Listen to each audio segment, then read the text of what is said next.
Alors, grâce à Amazon Web Services, nous avons pu fournir des services d'hébergement pour nos clients dans des endroits du globe où nous n'étions pas présents. Nous avons pu aussi réduire fortement le temps nécessaire pour mettre à disposition un nouveau service.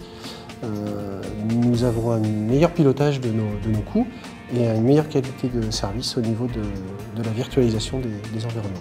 Bonjour, donc, je m'appelle Laurent Delhomme, je suis CIO adjoint d'une entreprise éditeur de logiciels dans la finance qui s'appelle iFront.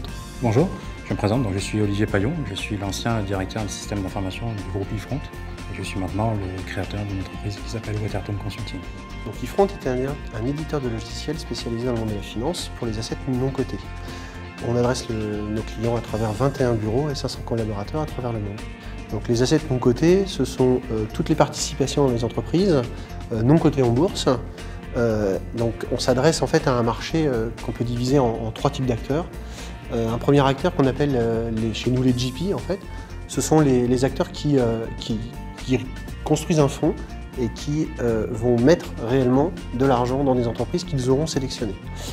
Le deuxième acteur est ce qu'on appelle nous les LP, c'est-à-dire ce sont plus les institutionnels.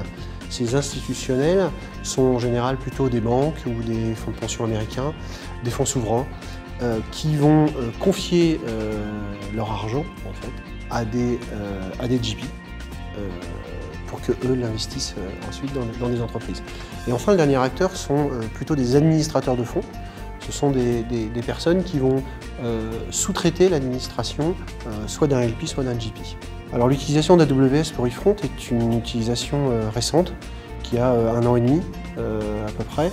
Et c'est une logique de migration de nos data centers et de nos infrastructures internes vers une utilisation des data centers Amazon. Alors les principaux challenges qui nous ont amenés à utiliser les services cloud d'Amazon Web Services sont de réduire le temps nécessaire pour mettre à disposition un nouveau service, bien sûr le prix, et le niveau de qualité de service fourni par Amazon Web Services. Atteindre un niveau de performance équivalent et scalable aussi fort que Amazon Web Services sans un investissement en millions de dollars aurait été complètement impossible et insupportable pour iFront par rapport au chiffre d'affaires et aux enjeux du système d'information. Aujourd'hui, Amazon Web Services apporte à iFront toute cette agilité et cette capacité à répondre à la demande et d'avoir des configurations qui changent en fonction des besoins. Les gains n'ont pas été mesurés, mais ils sont importants puisque iFront a pu ouvrir un data center en Amérique du Sud en quelques jours ouvrés, alors qu'avec un système traditionnel d'appel d'offres, de data center, de commandes, d'installation de matériel, de liens télécom, ça se serait chiffré en mois. Donc le gain principal est vraiment sur le temps nécessaire pour déployer une solution.